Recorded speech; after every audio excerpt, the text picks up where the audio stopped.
Social media बोon है, वरदान है, लेकिन साथ-साथ में आजकल बहुत एंग्ज़ायटी दे रहा है। बहुत सारे लोग सोशल मीडिया की वज़ह से बहुत एक्सट्रीम स्टेप्स उठा रहे हैं। क्वेश्चन बहुत अच्छा पूछा आपने। सोशल मीडिया में बहुत सारे लोग हैं, उनको बहुत हेल्प मिल जाएगी इससे। अगर मुझे अच्छी स्किन चाहिए, मुझे सोशल मीडिया पे आना है, मुझे कुछ ऐसा करना है जिसके लिए मुझे फ़िल्टर्स की ज़रूरत ही ना पड़े। अब किसी के स्किन के ऊपर थोड़ा-सा दाग आ जाए ना, ख़ासकर लड़कियों की, हालत देखिए कैसी हो जाती है। चंद्र जब खराब हो जाता है, चंद्र पीड़ित हो जाएगा, तो आपके स्किन में से सबसे पहले आपकी नमी जाएगी। मून खराब होगा तो उस नमी क्यों जाएगी और इसका हल क्या हो सकता है?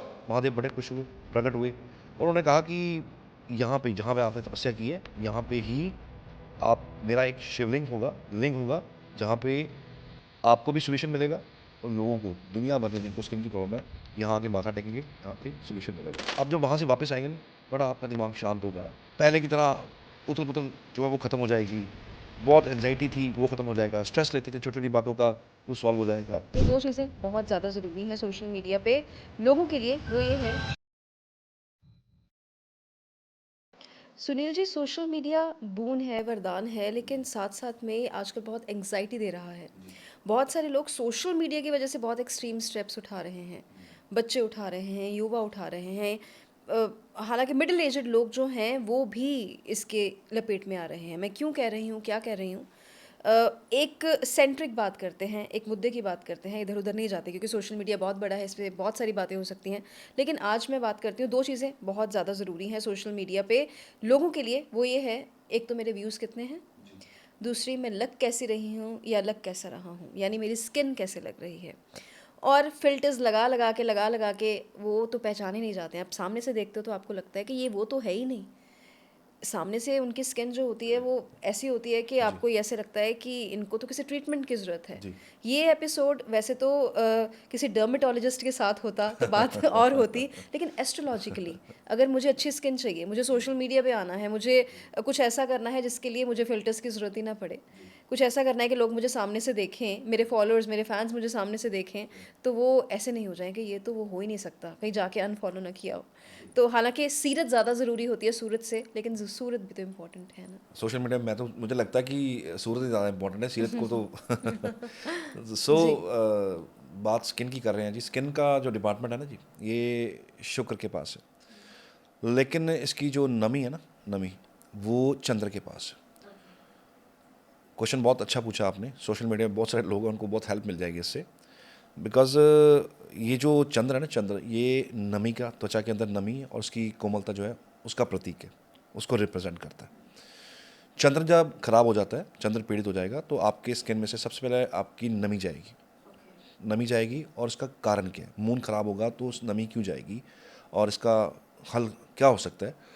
सबसे पहली बात है जी, चंद्र ना 27 रानियों के साथ, 27 नक्षत्रों के साथ ब्याहा गया था। दक्ष प्रजापति की 27 बेटियां जिनके साथ इनकी शादी हुई। रोहिणी सबसे ज़्यादा प्रिय, सबसे ज़्यादा प्यार उसके साथ।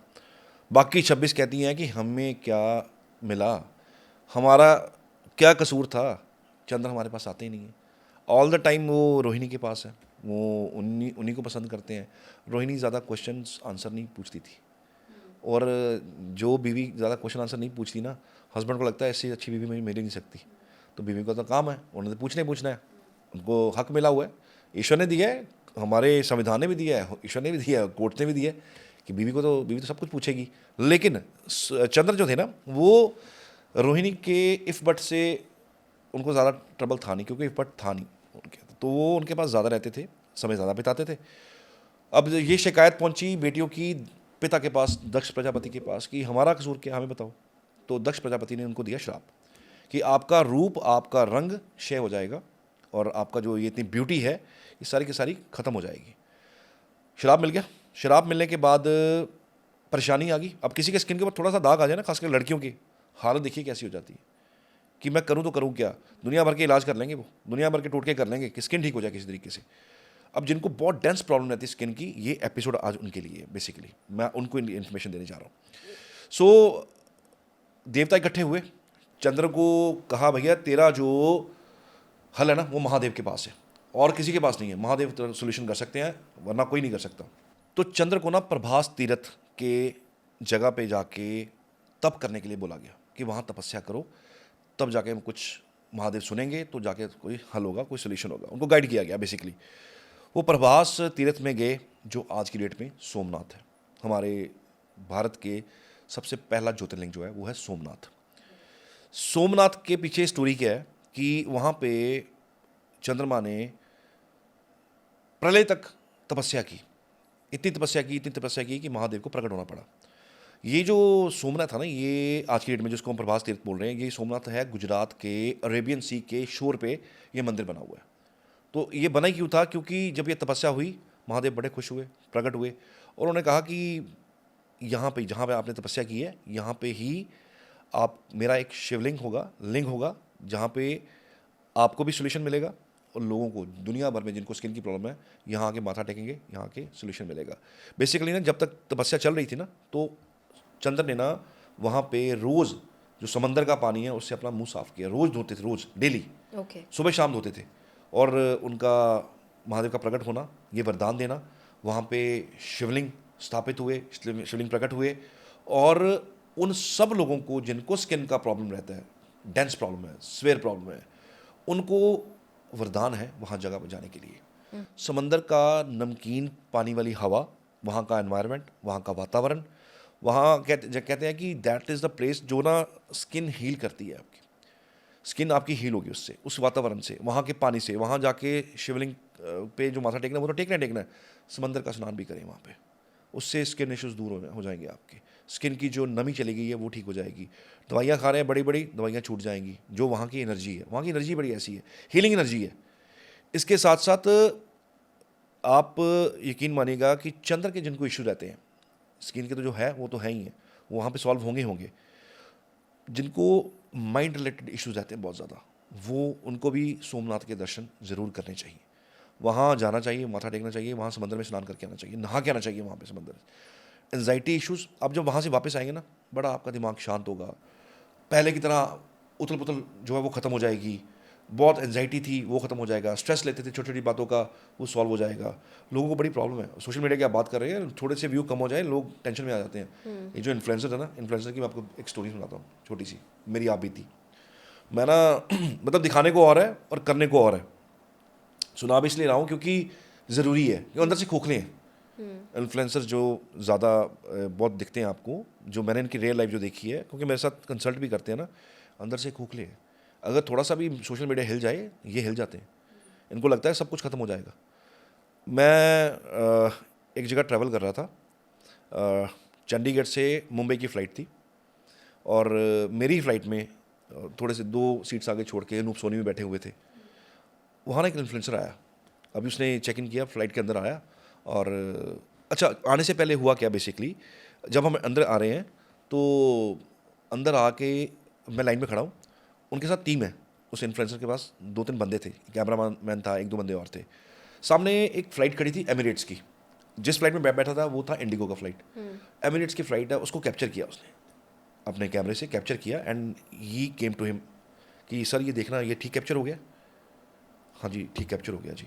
मतलब कहने का, बैठे इंडिगो में दिखा रहे हैं एमिरेट्स।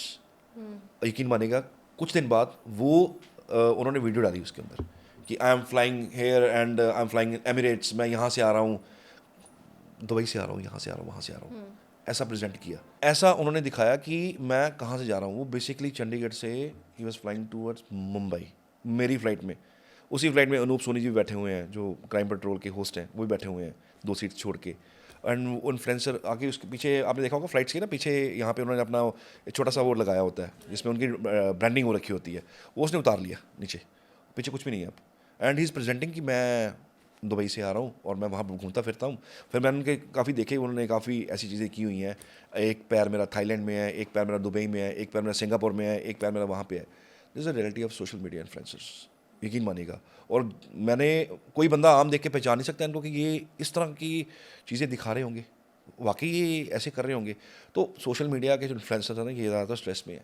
इनको तो सोमनाथ के दर्शन जरूर करने चाहिए, बिकॉज इनके व्यूज़ के साथ इनका सिस्टम मिल जाता है सारा का सारा। तो चलो जोक्स अपार्ट, बेसिकली मन के इशू हों, बेसिकली स्किन के इशू हों, तो ये सबसे सही जगह है अगर आपको रिलीफ चाहिए। ओके। आप ढेरों मेडिसिन खा लो, आपको रिलीफ मिले ना मिले, मुझे ऐसा लगता है महादेव बहुत शक्तिशाली हैं। महादेव के का एक संबंध और है चंद्र के साथ। जिस कुल से दक्ष प्रजापति हैं, उनकी बेटियां ब्याही गई चंद्रमा के साथ, और पार्वती हिमालय की बेटी, और वो भी उसी कुल से हैं। यानी कि दक्ष प्रजापति और हिमालय एक ही कुल से आते हैं। तो कहते हैं कि एक ही कुल के अंदर दो दामाद हैं, एक महादेव है और एक चंद्र है, तो ये एक ही कुल के दामाद हैं, तो इनका रिश्ता भी बनता है। आप देखिएगा शिव जी ने चंद्रमा को, अपने साडू भाई हैं उनके, यहाँ विराजमान किया हुआ है, यहाँ रखा हुआ है उनको, चंद्र यहाँ पे है उनके सिर पे बैठा के रखा हुआ है। इज्जत इतनी दी हुई है, खुशी, इसी खुशी में कि उन्होंने तपस्या की, वो प्रकट हुए, उनको क्षय रोग से बाहर निकाला, वरदान दिया, वहाँ शिवलिंग स्थापित हुए, लोगों के लिए रास्ता खुल गया, और खुशी के साथ ही उन्होंने अपने यहाँ पे उनको सजा लिया। तो ये उनका एक रिश्ता है आपस में। इसलिए जब भी हम चंद्र की रेमेडीज़ करवाते हैं तो हम डायरेक्ट शिवलिंग पे भेजते हैं, भैया वहाँ जाओ, वहाँ जाके शिवलिंग पे जल चढ़ाओ, शिवलिंग के अंदर ये चीज़ें ऐड करो, ये प्रॉब्लम है तो ये ऐड करो, ये प्रॉब्लम है तो ये ऐड करो, क्योंकि महादेव से ऊपर कोई हीलर नहीं है, कोई हीलर नहीं है। कोई हील कर सकता है तो महादेव, वही हील कर सकते हैं, और कोई हील नहीं कर सकता। अब चंद्र में दाग तो है, उसको हटा नहीं सकते, लेकिन दोष हटा सकते हैं। रोज की जो दिनचर्या, आपकी डेली की दिनचर्या है, उसमें आपको अब छोटी छोटी चीज़ें ऐसी कर जाते हो जो ना चंद्रमा दूषित करती हैं, आपका जो माइंड बैलेंस ख़राब हो जाता है, ख़राब कर देती हैं। कुछ छोटी छोटी चीज़ें को ध्यान मुझे लगता है ज़रूर रखना चाहिए, जो मैं रखता हूँ। मैं हमेशा उपाय बताता हूँ जो मुझे पता कि मैंने भी किस टाइम पे किया था, ये चीज़ मैं भी इम्प्लीमेंट करता हूँ अपने आप पे, स्किन के लिए भी और चंद्रमा के लिए भी, आप स्किन के लिए भी और आपके मेंटल बैलेंस के लिए भी, और आपके माइंड के लिए भी ये मैं करता हूँ। और आपका आगे जाके कोई आपके माइंड की वजह से कोई डिसीजन गलत ना हो जाए। चंद्रमा is very important, moon is very important. तो मेरी क्या आदत है, कहीं मैं रोड पे ट्रैवल कर रहा हूँ, कहीं ट्रैवल कर रहा हूँ, तो मुझे कहीं टैप दिख जाए ना खुला हुआ पानी का, तो मैं जाके बंद करता हूँ उसको पहले, कि वेस्टेज ऑफ वाटर नहीं होनी चाहिए। रिसोर्स है, नेचुरल रिसोर्स है ना, चंद्रमा है, तो ये खराब नहीं होना चाहिए। जो पताल का पानी जो आप पीते हो ना, वो चंद्र नहीं है, वो शुक्र है। जो आप पानी पीते हो पताल वाला, क्योंकि पताल से पानी आता है जो हमारा पीने वाला होता है, वो कहीं से नहीं आता, वो नीचे से ही आएगा। वो पानी जो है वो शुक्र का पानी है। ये जो वाटर आप, जिसको रोड साइड वाटर होता है, यहाँ जो आप ये पैक्ड वाटर होता है, जो पैक्ड कर दिया जाता है, बेसिकली चंद्रमा यही है। फाउंटेन्स चलते हैं, ये चंद्रमा का पानी है। ये आप चलाएं तो रिसाइकल करें वाटर को, कुछ पानी वेस्टेज मत करें। पानी वेस्टेज, फूड वेस्टेज, चंद्रमा इज बेसिकली फूड ऑल्सो। तो फूड की बर्बादी, कई लोग मैं देखता हूँ सोशल मीडिया के ऊपर ही सिर्फ रील्स के चक्कर में या अपने व्यूज़ के चक्कर में बड़ा वेस्टेज करते हैं, खाने का बहुत वेस्टेज करते हैं। एक बहुत बड़ी एक्टर भी है, मैंने उनकी एक बार वीडियो भी डाली थी कि उन्होंने केक ख़राब किया, पूरा का पूरा फूड ख़राब किया, उन्होंने, मुझे बड़ा चुभा। तो मुझे लगा कि सामाजिक तौर पे मेरा फ़र्ज़ बनता है, क्योंकि जब आप थोड़ी पब्लिक फिगर बन जाते हो तो कुछ आपकी जिम्मेवारियाँ समाज की तरफ हो जाती हैं।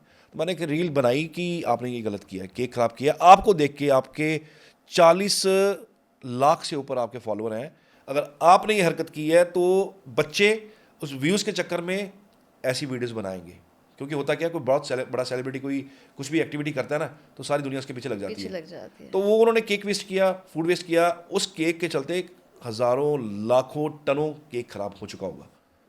और बाद में सोशल मीडिया से वीडियो हट भी गई थी। मैं ये नहीं कहा कि मेरे कहने से हटी है, किसी ने ट्रोल किया होगा, तो वो वीडियो हट गई बाद में, बिकॉज वो मैसेज गलत था। खाना वेस्ट क्यों कर रहे हो? ये फूड की बर्बादी जो है ना, ये चंद्रमा पीड़ित की बर्बादी, आप समझ लो चंद्रमा पीड़ित ही आप कर रहे हो। पानी की बर्बादी, चंद्रमा खराब, आप पानी पी रहे हो। अब लोगों की आदत है पानी पीते हैं, आधा पानी छोड़ते हैं, पानी वेस्ट कर देते हैं। पानी पकड़ी मत, उठाइए मत। आप उठा लिए तो पूरा ख़त्म कीजिए उसको। वेस्टेज ऑफ वाटर, ये नेचुरल रिसोर्सेज हैं, कुदरत ने हमें दिए हुए हैं। हम कुदरत को कभी ग्रेटिट्यूड तो करते नहीं है, थैंक्स तो हम करते नहीं है कभी। फ्री में हवा मिल रही है, ऑक्सीजन मिल रही है, वैल्यू कुछ नहीं है। तो वही हवा जब पैसे खर्च करके हॉस्पिटल में मिलती है, फिर समझ आती है कि ऑक्सीजन कितनी इंपॉर्टेंट है, कितनी ज़रूरी थी ये ऑक्सीजन जो फ्री में मिल रही थी। ये नेचुरल रिसोर्सेज हैं, इसको बचाना बड़ा ज़रूरी है। और मून सीधा सीधा पीड़ित होता है खाना ख़राब करने से, पानी की वेस्टेज करने से। किसी भी रूप में पानी की वेस्टेज हो उसको रोकिए, किसी भी रूप में। अगर मैं तो यहाँ तक कहूँगा कि गाड़ी को भी लोग धोते हैं ना, हमारे पंजाब में बड़ा कल्चर है, लोग पाइप लगा के गाड़ी धोते हैं। कितना वेस्टेज ऑफ वाटर है, धोइए, बाल्टी में डाल के धो लीजिए, थोड़ा पानी का यूज़ कीजिए ना, ज़्यादा मत कीजिए। पानी वैसे भी निचले कगार पे है, आप देखिए, उठा के देखिए डाटा, पानी वैसे भी निचले कगार पे है। आने वाले टाइम पे पानी बिक तो रहा ही है, आने वाले टाइम पे पानी आपको लिटरली बिकने में ही मिलेगा, घर के अंदर पानी शायद मिले भी ना। उनसे पूछिए जिनके इलाकों में पानी नहीं आता, बहुत परेशानी है। तो that is basically being an astrologer, मुझे लगता है फ़र्ज़ है समाज को ये बताना। चाहे मैं ज्योतिषीय ढंग से बताऊं, चाहे मैं सीधे रंग से बताऊँ या दूसरे तरीके से बताऊँ। तो मेरा तरीका तो ज्योतिषी वाला ही है कि आपको पानी की वेस्टेज नहीं करनी चाहिए। उठाइए इस तब अगर आप पानी पूरा पिएंगे, वरना पानी बर्बाद मत कीजिए। आप अपना चंद्रमा पीड़ित कर रहे हैं, डेफिनेटली कर रहे हैं। यहाँ आपका चंद्रमा डैमेज, वहाँ आपका माइंडसेट खराब, आप एनजाइटी, आपको साइरोसिस, नर्वस सिस्टम हिल जाना, स्किन एलर्जीज ये आपको मिलेंगी। आपको स्किन की त्वचा की खराबी तो आपको मिलेगी मिलेगी, डेफिनेटली मिलेगी। आपके बाल झड़ना शुरू हो जाएं, बाल की जो नीचे वाली त्वचा है वो खराब होनी शुरू हो जाएगी। आपको lot of issues are there, सिर्फ इस चक्कर में जब आप चंद्रमा को खराब करते हो। तो ये रूटीन में आपको चीज़ों से बचना चाहिए। तो मुझे लगता है सब कुछ हमने कवर कर लिया, क्योंकि हमने स्किन की बात शुरू की थी, लेकिन जब चंद्रमा पे आई तो वो कॉन्सेप्ट ही बहुत बड़ा हो गया, जी। क्योंकि चंद्रमा से लिंक रखती बहुत सारी चीज़ें हैं। और स्किन से बात शुरू की थी, और स्किन भी जैसे बताया कि स्किन की जो नमी है, मॉइस्चर है, वो चंद्रमा ही है।